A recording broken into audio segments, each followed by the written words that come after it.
Good morning, everybody. AJ.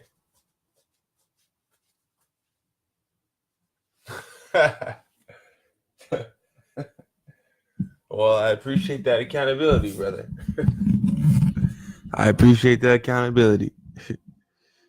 Welcome back, everybody. Day 361 of 365 with David McDonald, the GOAT. I need to get some water. Right back.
All right, let's get into our meditation routine. I will see you all on the other side.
Good morning, everybody. Grant, good morning, bro.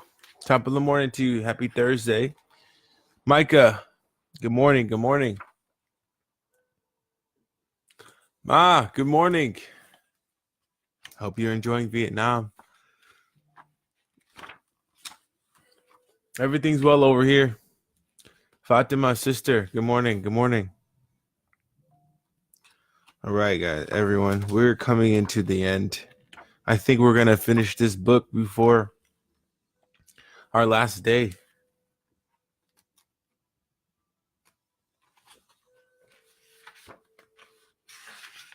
And AJ, thank you for putting that link up. I actually went to YouTube. So we're reading The Richest Man in Babylon. And I went to YouTube and I looked up the audiobook, and it is there for free. And I believe AJ may have posted it either yesterday or, yeah, it was yesterday. If you haven't read this book, go listen to the audio. I think reading it's very powerful also. That's why we have the reading routine.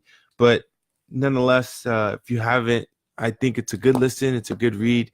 Very, very, very, very good book. Very good book. Okay. I will see you all on the other side.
Mm.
Mm-hmm.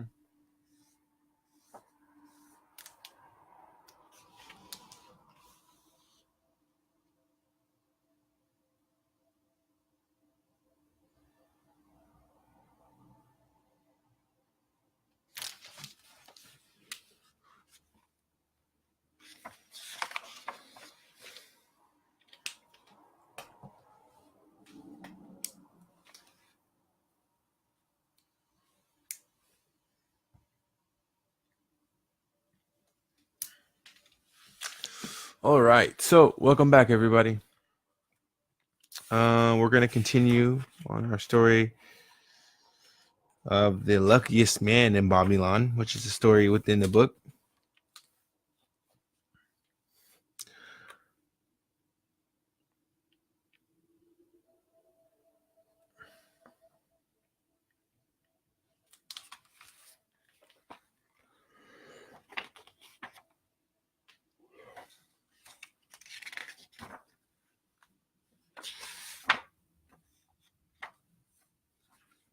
Okay, so Sharu and Haran.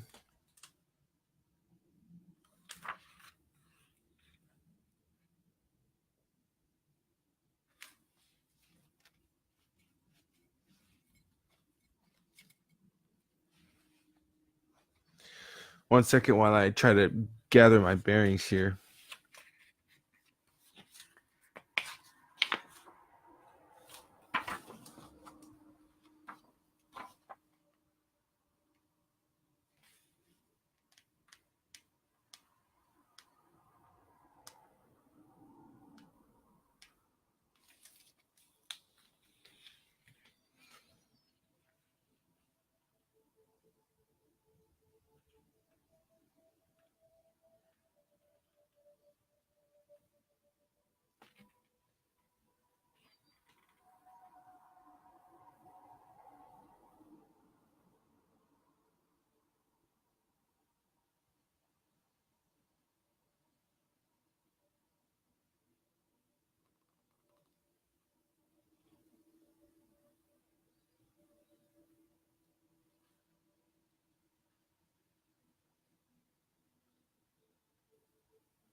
One moment.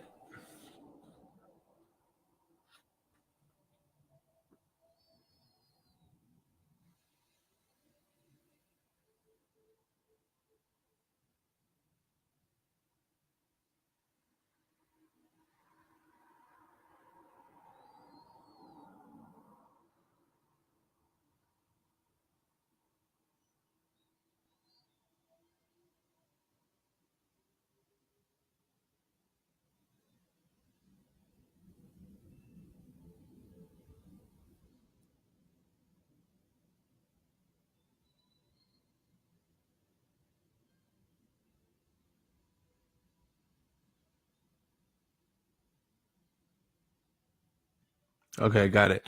So they're still okay. I had to catch up here. So they're still Sharu, and Sharu Nada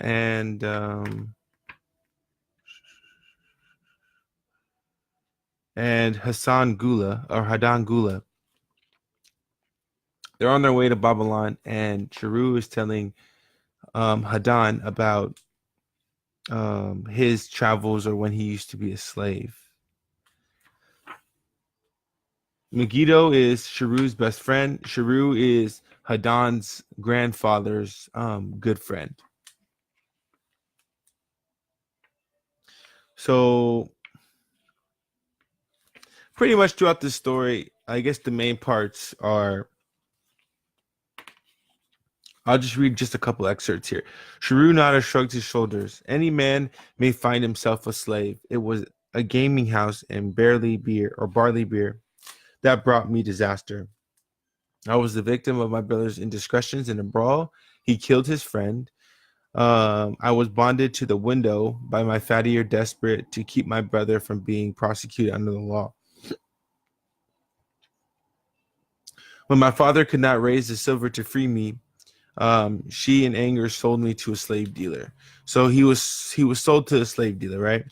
Tell me, Gordoso, I whispered, when we get to Babylon, will we be sold to the walls? Why want to know? He questioned. Canst thou not understand? I pleaded. I am young. I want to live. I don't want to be worked and beaten to death on the walls. If there is any chance for me to get a good master, he whispered back, I tell something, thou good fellow, give Gordoso no trouble. Most times we go first to the slave market. Listen now, when buyers come, tell them you good worker, like to work hard for your good master. Make them want to buy. You make them buy. Next day you carry brick. Mighty hard work.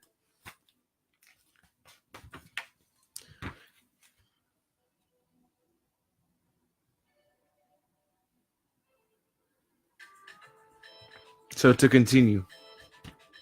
Next day comes, nobody buys the slave. The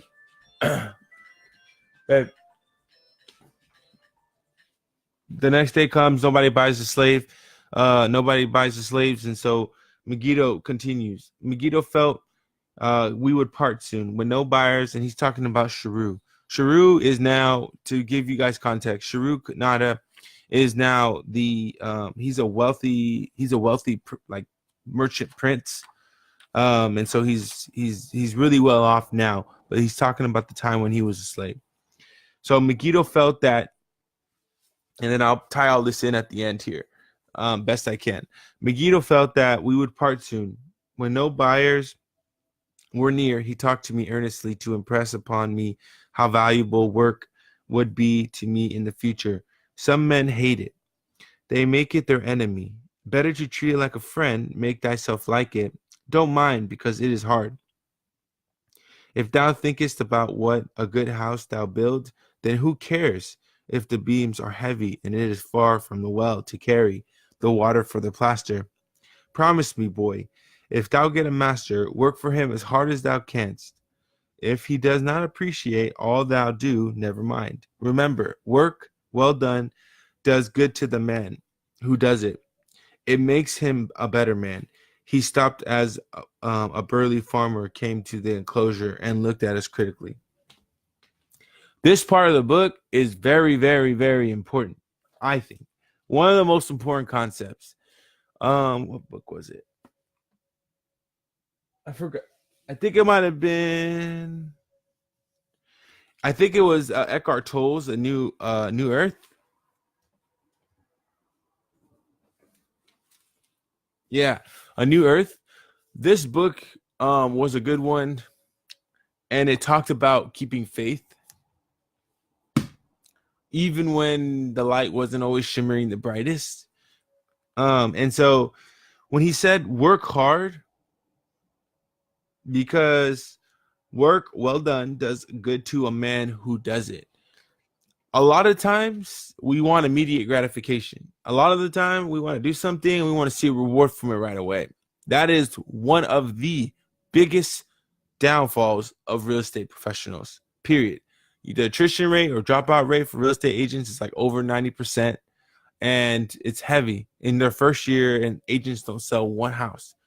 And I'm actually writing a book right now, and I'm describing the two different methodologies that I see in the real estate industry, and why I feel that it is failing. And one of the key components that I feel, among a ton of others that I draw out in the book, is people just don't have the mindset for it. They put in money, they put in time, they put in work, but you even I call it the real estate clock. So even when you're not doing something, and you can take this formula or this concept and apply it to anything. So if you're in sales, you call it the sales clock. If you're in sports, you call it the sports clock. If you call it in, whatever degree or whatever manner. If you're in education, call it the education clock. Opportunity is ran on a universal time scale. Okay. Not on our 12, 12, 12, or 12 to 12 hour. Okay. So we have this real estate clock. All of this stuff that we do every single morning, this attributes to my real estate clock and what I'm doing personally, right? So it's always a benefit. Why? Because when I write in my journals, guess what I'm writing about? I'm writing about the success of my industry. I'm writing about my success as a professional in this world. I'm writing about my dreams as a person. I'm writing about my goals.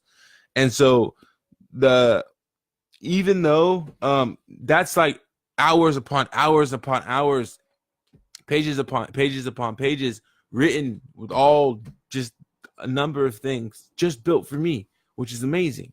And anything else I choose to focus on. So my point here is that even though you put in all this time, even though you put in all this hard work, you can't allow yourself to get discouraged, because if you don't see a result immediately, your clock is always running. The more and more you focus on what it is that you want, the more and more and the higher increased probability you have to manifesting a reality that you dream about. And so that's why they say you want to focus. You want to focus on being the best at that thing that you choose. You want to focus on your dreams. You don't want to lose focus. You don't want to get distracted, because when you get distracted, it's either hard to rebound from a late night, or it's more challenging to focus and every day have that keen focus on what it is that you wish to manifest into your reality. Well, this is huge. So work hard and don't make work your enemy. Make it your friend. Just like waking up in the morning. If waking up in the morning was my enemy, I wouldn't. And it was so hard. Oh my God, I don't know how you do that. I hear that all the time. If I made it my enemy and I made it something where it was like, oh my gosh, I gotta get up again, we wouldn't even be here at all. I promise you that. So that's a really good emphasis. Work hard, even if it's work that you don't want to do, put your best foot forward. Do your best, and the universe will bless you with something unpronounced and unimaginable. And the reason why I say unimaginable is because listen to this. Megiddo asked about his farm and crops, soon convincing him that he would be a valuable man. Megiddo was Sharu's good friend who was chained up next to him. Now they're on a wall. They've reached Babylon. And they're on a wall and they're all standing there. So these slave buyers will come and walk up to the wall and talk to the slave dealer, and then they'll figure out who's going to be sold and who has what skills, etc. And so Megiddo gets sold to a man who's a farmer. After violent bargaining with the slave dealer, the farmer drew a fat purse from beneath his robe, and soon Megiddo had followed his new master out of sight. A few other men were sold during the morning. At noon, Godoso confided to me that a dealer was disgusted and would not stay over another night, but would take all who remained at sundown to the king's buyer. I was becoming desperate when a fat, good-natured man walked up to the wall and inquired if there was a baker among us. So you got to imagine here, right? If you're a slave and you're working hard, of course, a lot easier said than done. Make work your friend. Don't make it your enemy. But then you got a big old, you're working literally all day and you got a whole sack of bricks on your back that you're treading miles to help your slave owner build his mansion or humble abode. Right? Okay. That's worst case scenario in the hot burning sun of Babylon with less to eat, less of a good place to sleep, let's say. And you have to find gratitude in all this, right? Just one of the worst conditions. Moment of gratitude, moment of gratefulness. Thank God we are not slaves in the sense of labor and this, that, and the other. Thank God we're not slaves. And that's something to be grateful for today, right? So imagine the worst conditions, worst everything. How do you stay positive? But you stay positive. Okay, so um, so a man walks up, all the slaves on the wall who aren't sold, the dealer's going to take them to the king to be sold and to do whatever the king wants them to do, which I'm sure there's plenty of work, right? Because he has all the money. He has plenty of money. So the new slave master looking for a baker walks up, says, "Hey, are there any bakers?" Sharu Nada responds and says, "I approached him saying, why should a good baker like thyself seek another baker of inferior ways? Would it not be easier to teach a willing man like myself thy skilled ways? Look at me. I am young, I am strong, and like to work. Give me a chance, and I will do my best to earn gold and silver for thy purse." For your purse, right? For thy purse. He was impressed by my willingness and began bargaining with the dealer, who had never noticed me since he had bought me, and now waxed eloquent on my abilities, good health, and good disposition. I felt like a fat ox being sold to a butcher. At last, much to my joy, the deal was closed. I followed my new master away, thinking I was the luckiest man in Babylon. Why? My new home was much to my liking. Nana Nade made my master, my master taught. So his master's name was Nana Nade.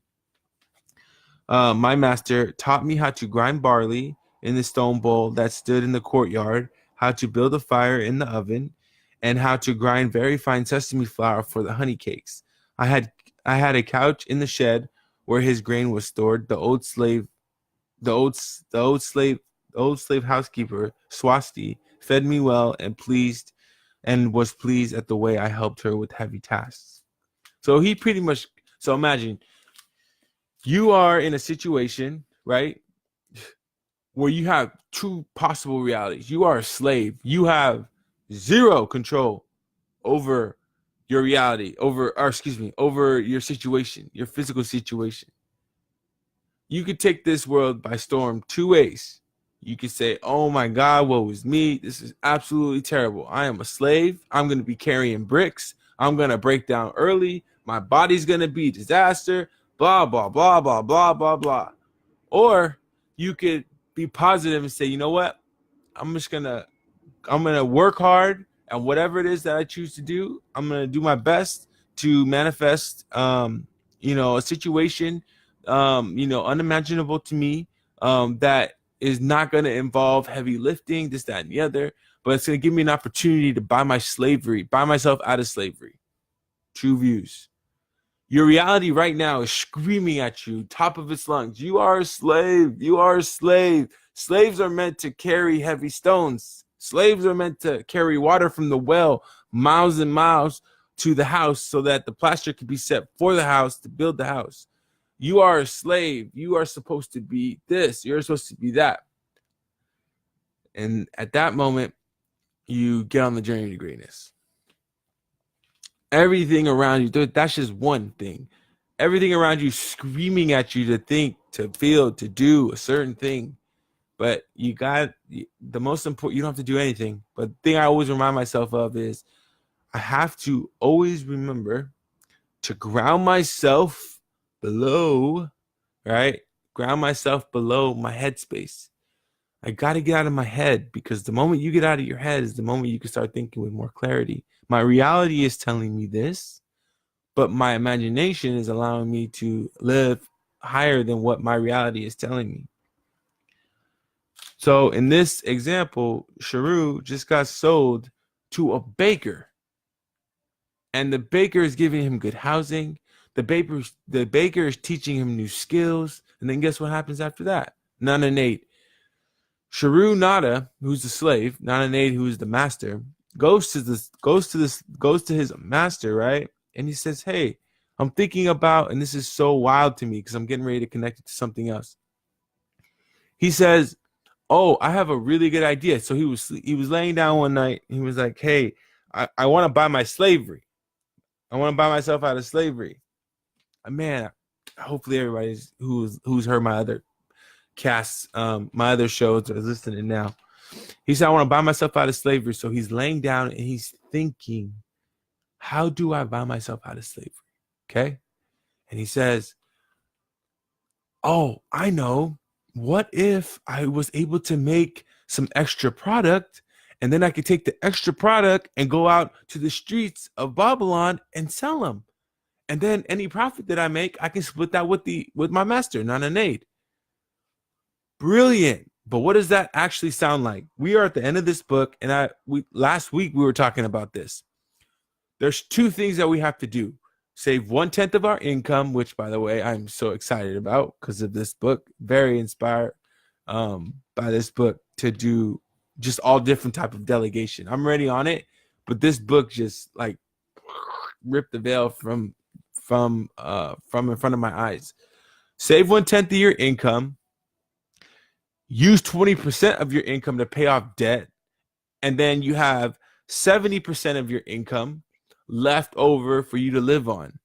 So the book breaks down what's the mindset behind living with a little bit less money. So then for those who immediately go to the idea or the excuse of, well, my lifestyle doesn't surround, isn't going to be supported by this amount of money that I'm making after I take 30% of my check, which isn't very much, by the way. So if you're only losing 30% of your check, it's not bad, because when you're self-employed, it's like 40-50% where you have to like delegate and live off of that, right?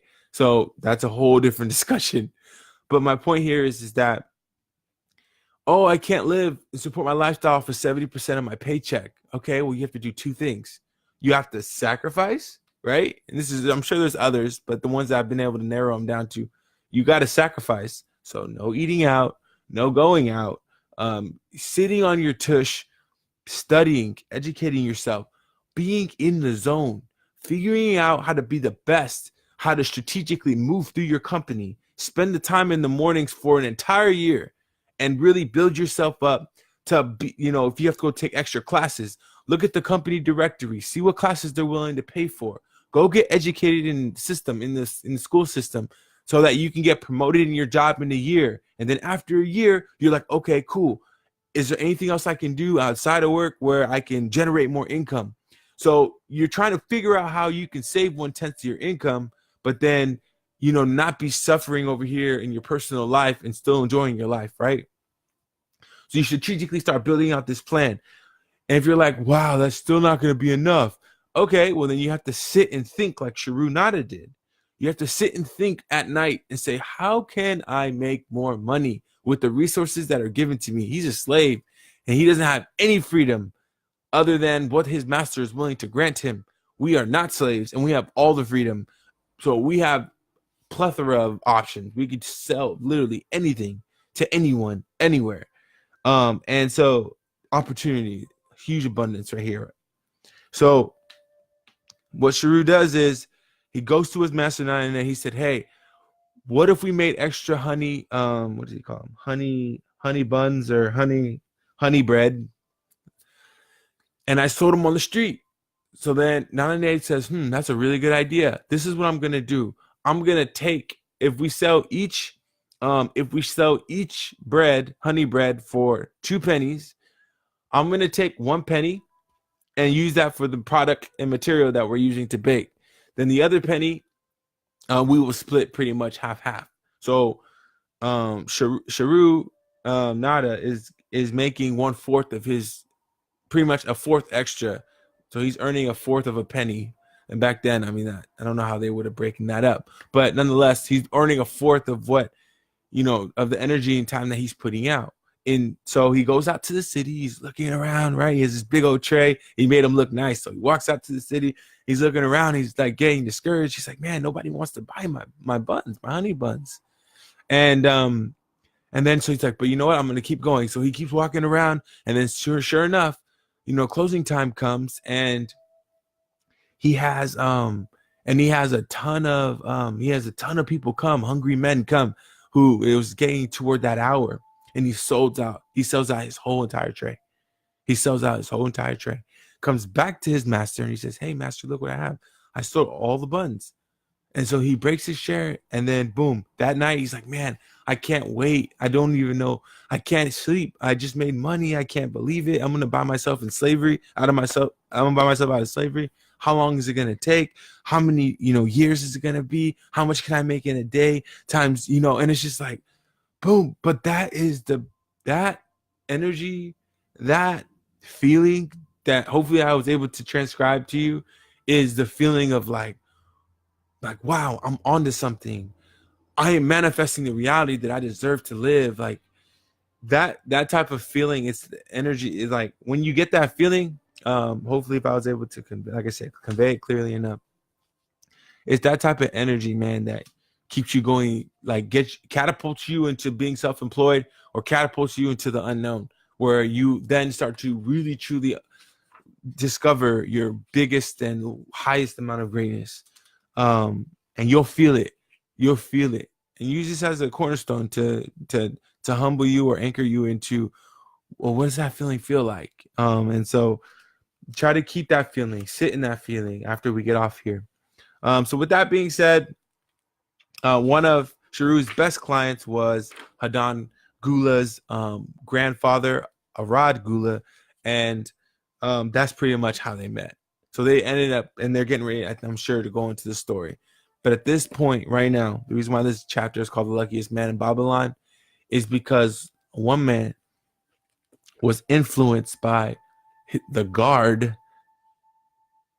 or one of the lead journeymen on the journey, who was a slave, was influenced by the guard, by the words he said. If you're gonna work hard, hard work works good for a man. If you're gonna be working, work as hard as you can, most efficiently, most accurately as you can. Put your best into it. Don't look at work as an enemy. Look at work as a friend. That's why I love Mondays, and I genuinely love Mondays. I love Mondays. It is the most paper pushing, client focused, number focused, planning focused day of the week. It is the week that sets the tone for the rest of the week. Or excuse me, it is the day that sets the tone for the rest of the week. Mondays are the best day in the world. It's the most hectic. You have to be the most organized. You got to be the most toned. You got overflow of work coming in from the last week. And it can be a little bit much at times. But what does it mean for it to be much? It's the best day of the week. Fridays are usually like, okay, I guess it just depends on what you're doing that night. But I mean, I like Fridays a lot, but I like Mondays better. It's just a brand new start. Everybody's ready to check it. Anyway, so with that being said, hopefully everybody was able to grab a nugget today. Thank you for everybody who jumped on the messenger board this morning. Good morning.